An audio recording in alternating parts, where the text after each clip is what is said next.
본문 말씀을 통해서 위로의 하나님, 위로의 하나님이란 제목으로 말씀 증거하겠습니다. 하나님은 어떠한 분이신가? 그 하나님을 깨닫고 아는 것만큼 우리는 하나님으로부터 나오는 것을 얻을 수가 있습니다.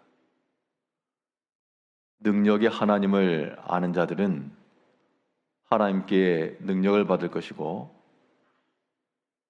소망의 하나님을 아는 자들은 하나님으로부터 소망을 받을 것이요, 위로하시는 하나님을 깨달은 자들도 하나님 앞에서 위로를 받을 수가 있을 겁니다. 이 악한 세상 가운데서 우리가 하나님의 위로를 받지 못하고 살아가기 어려우므로 우리를 충분히 위로하실 수 있는 하나님 앞에 나아가는 것이 우리의 마음을 평안케 하는 길이 될 것인데, 우리를 위로하시는 하나님의 그 방법이 무엇인가? 무엇으로서 또 어떻게 우리를 위로하여 주시는가? 오늘 본문 말씀을 통해 살펴보게 되면 하나님의 큰 위로는 이 위기 가운데서 주어지게 된다고 했습니다. 위로라고 하는 것 말 자체가 좋은 일이 있을 때 위로를 받는다 하지 않습니다. 어떤 슬픔이나 아픔이나 고난이나 위기 가운데서 주어지는 것을 위로라고 하기 때문에 우리가 하나님의 위로를 받는다 할 때도 우리는 위기 앞에서, 고난 앞에서 하나님을 찾아야 될 것을 말하고 있습니다. 오늘 본문의 내용은 바울이 주의 말씀을 오랫동안 강론하다가 늦은 시간부터 유두고라고 하는 청년이 창에 걸터 앉아 듣고 있다가 떨어져 죽었다 그랬습니다. 오늘 본문 9절에서요, 유두고라 하는 청년이 창에 걸터 앉았다가 깊이 졸더니 바울이 강론하기를 더 오래 하며 졸음을 이기지 못하여 3층에서 떨어지거늘 일으켜보니 죽었는지라. 어떻게 보면 바울은 에베소에 빨리 가려고, 예루살렘에 빨리 가려고 지금 급한 마음에 늦은 시간까지 말씀을 전하고 있었습니다. 그런데 거기서 한 사람이 떨어져 죽었다. 사경회를 하고 있는, 수양회 하고 있는데 누구 어린아이 하나가 떨어져 죽었다, 물에 빠져서 익사했다, 그런 일이 벌어지면 아마 난리가 날 겁니다. 그 모여있던 모든 사람들 혹은 그 부모나 관련된 자들, 거기서 굉장히 큰 충격과 슬픔에 놓일 것이 분명한데, 그런데 오히려 그 죽은 줄 알았던 자가 다시 살아나 그 자리에 있던 많은 사람들 위로해 주었다 그랬습니다. 12절에서 사람들이 살아난 청년을 데려가서 적지 않게 위로를 받았더라.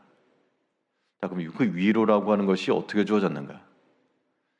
이 유두고라고 하는 청년이 땅에 떨어졌다.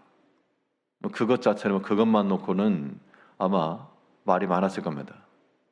바울을 향해서도 왜 이렇게 말을 오래 했느니, 늦은 시간까지 왜 계속했느니, 이러한 비난성의 말이 있을 수가 있었겠는데, 떨어져 죽은 곳으로는 거기서 혼란과 다툼이 일어났을지라도, 그런데 그 아이가 살아난 이후 그것이 또한 큰 위로가 되었다는 겁니다. 위로라고 하는 것은 그 전제 조건이 필요하죠. 우리 개인의 삶 가운데서 우리가 하나님의 위로를 받는 것도 마찬가지인데요, 그 위로라고 하는 것이 언제 주어지는가? 우리 인생 중에서 고난이 있을 때, 혹은 예상치 못한 그런 아픔이 있을 때, 그런 것을 통해서 하나님께서 위로해 주시는데, 그 자체만 놓고 보면 도리어 큰 슬픔이 되는 겁니다. 이제 우리가 할 것은 무엇인가? 우리를 능히 위로할 수 있는 위로의 하나님을 찾음으로 큰 어려움 앞에서 지금 이 유두고란 청년이 죽은 것은 굉장히 큰 겁니다. 그러나 그러한 사건 앞에서라도 우리를 능히 위로하실 수 있는 하나님이심을 우리가 잊지 않아야 되겠습니다. 모든 사건들, 모든 사람을 통해 자신의 뜻을 이루어 가시는 하나님을 우리가 인정하고 우리 개인의 삶에 있어서도 우리의 모든 것 가운데서 우리 더욱 유익하게 하고 더 좋게 해주실 하나님을 기대하는 마음을 가지고 하나님 앞에 나가는 저희가 되어야 됩니다. 또 우리를 위로하신 하나님이라고 할 때 하나님께서 우리를 어떻게 위로하시는가? 우리 가운데 일어나는 모든 사건, 사고들을 통해서도 위로해 주시지만 또 근본적인 것은 말씀 가운데서 위로하시는 하나님이십니다. 오늘 이 사건이 일어난 그 장면은 하나님 말씀이 나타나던 자리였습니다. 바울이 이제 마지막일지도 모른다는 그 마음을 가지고 그 간절함을 가지고 말씀을 증거했는데요. 그 열정이라고 하는 것이 계속하다 보니까 밤늦게까지 그러다가 어떻게 되었는가? 그러다가 이 사건이 일어난 겁니다.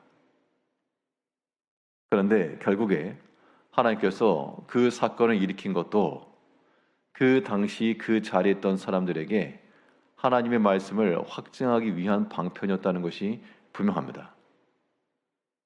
애가 죽었는데요. 그런데 바울은 과연 그러면 무슨 말을 했을까? 밤늦도록 바울이 사람들에게 무엇을 강론했을까? 그걸 생각해 보게 되면 아마도 말씀을 전하는 자의 위치에서 생각할 때요.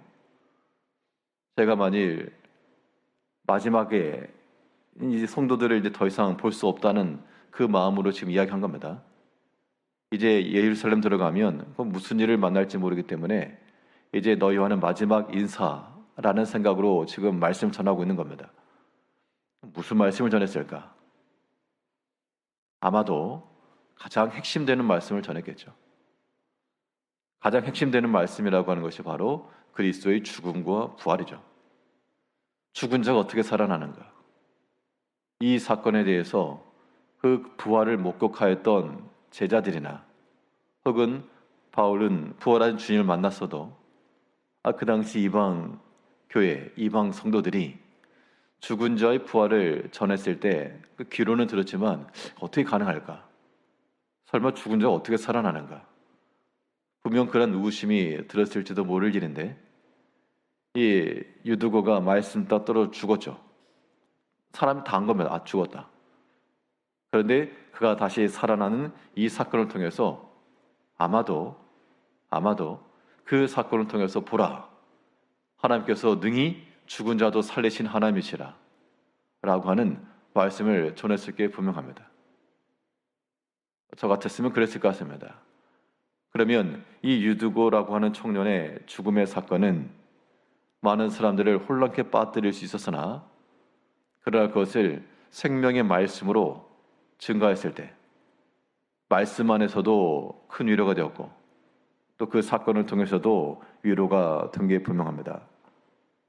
하나님께서는 그의 말씀 안에서 우리를 위로하신다는 것을 잊지 말고 말씀이 선포되는 자리요, 그 말씀의 자리에는 힘써 나아가셔야 됩니다. 그럴 때 그 말씀으로써 우리의 삶을 살펴보고 내게서 일어난 사건들을 생각하고 그럴 때라야 하나님의 위로가 우리 가운데 다가오는 겁니다. 하나님은 위로의 하나님이시라 그랬습니다. 우리의 처한 모든 어려움과 고난과 이 땅에 떨어져 죽어가지고 누가 어떻게 손쓸 방법조차 없는 큰 위기 가운데서도 능히 위로하시는 하나님이시오. 또한 그의 생명의 말씀이 우리 가운데 확증될 수 있도록 또 말씀하시는 하나님이신 알고 하나님의 말씀과 모든 사건 앞에서 하나님의 위로를 받으며 살아가시는 성도님들이 되시기를 바라겠습니다. 기도하겠습니다.